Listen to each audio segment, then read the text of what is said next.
Assalamualaikum warahmatullahi wabarakatuh. Bertemu kembali dalam materi pembelajaran PJOK. Pada pertemuan kali ini kita akan membahas materi tentang bab 9, yaitu pertumbuhan dan perkembangan remaja.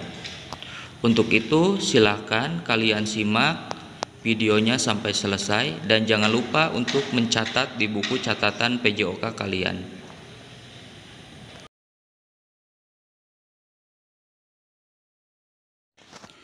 Berikut ini adalah tentang peta konsep pemetaan kompetensi untuk pertumbuhan dan perkembangan remaja.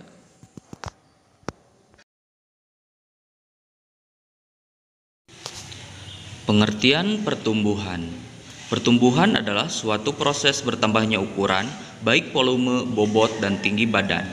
Perubahan fisik dari kecil menjadi lebih besar, dari pendek menjadi lebih tinggi. Secara sederhana, pertumbuhan adalah proses perubahan manusia dari saat di dalam kandungan hingga dewasa. Pertumbuhan ini berhubung dengan fisik, sehingga sering juga disebut perkembangan fisik. Faktor yang mempengaruhi pertumbuhan fisik remaja. Yang pertama, faktor keturunan. Artinya bila orang tuanya besar-besar, mungkin sekali anak-anaknya juga berbadan besar. Kalau orang tuanya tinggi, anaknya juga tinggi. Kalau orang tuanya pandai, anaknya juga cerdas. Walaupun menurut hukum keturunan, hukum genetika tidak selalu dapat demikian halnya.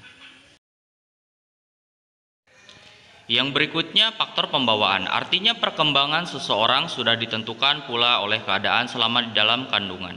Misalnya ada anak yang lahir dengan kelainan atau pada bagian tubuhnya seperti busung kepala atau hidrosefalus, bibir sumbing, langit-langit yang terbelah, perkembangan jaringan otak yang tidak sempurna, dan macam-macam cacat jasmani lainnya.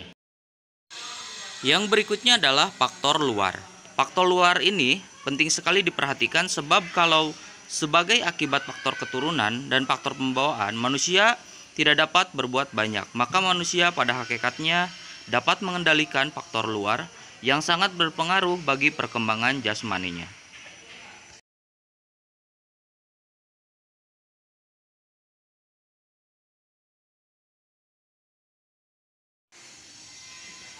Yang berikutnya, keadaan gizi. Kualitas gizi manusia sejak di dalam kandungan dan pada masa-masa pertumbuhan selanjutnya mempunyai pengaruh yang sangat besar terhadap perkembangan jasmani dan kecerdasan.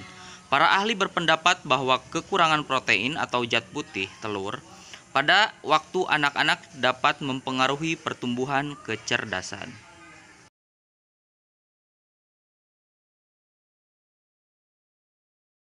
Yang berikutnya, gangguan kesehatan. Anak-anak yang sering sakit sudah barang tentu akan terganggu pula pertumbuhan badannya, lebih-lebih penyakit yang menahun.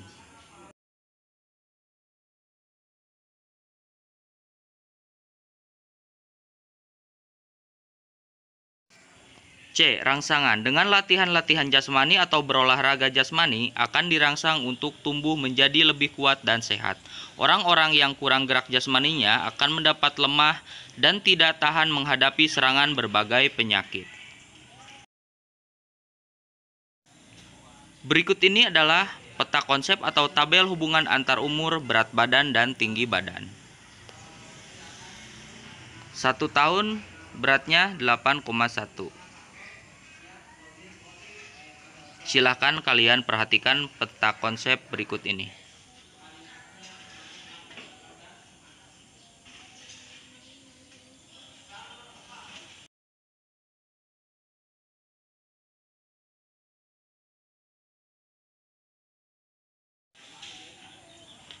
Pertumbuhan, perkembangan, kebutuhan, serta faktor-faktor yang mempengaruhi anak usia sekolah.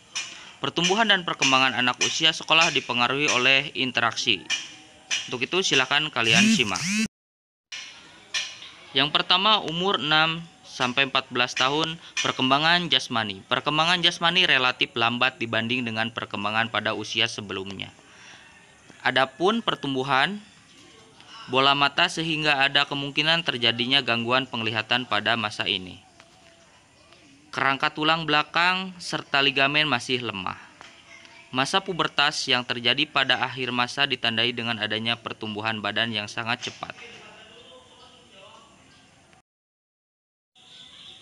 Yang kedua, perkembangan jiwa, emosi, sosial, dan intelek. Mulai belajar menghitung. Dimulai suatu perkembangan atau kepribadian sosial. Yang C, pada masa pubertas 2-14 tahun energi meluap-luap. Nilai religi atau agama etik. Yang ketiga, kebutuhan requirement. Jumlah makanan yang cukup serta mempunyai nilai gizi yang tinggi. Latihan-latihan jasmani dan istirahat yang secara teratur. Tindakan-tindakan pencegahan penyakit.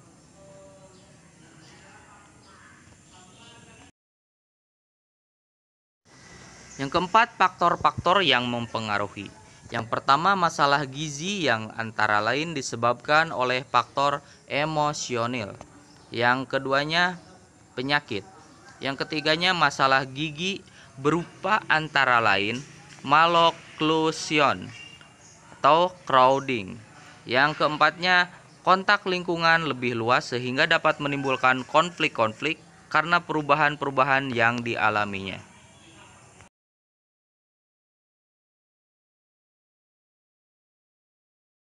Demikianlah materi kita untuk hari ini. Semoga dapat dipahami. Insya Allah kita akan bertemu lagi di pertemuan minggu depan dengan lanjutan materi yaitu tentang perkembangan remaja. Tetap di rumah dengan menjaga 3M, mencuci tangan, memakai masker, dan menjauhi kerumunan. Atas perhatiannya, Bapak ucapkan wassalamualaikum warahmatullahi wabarakatuh.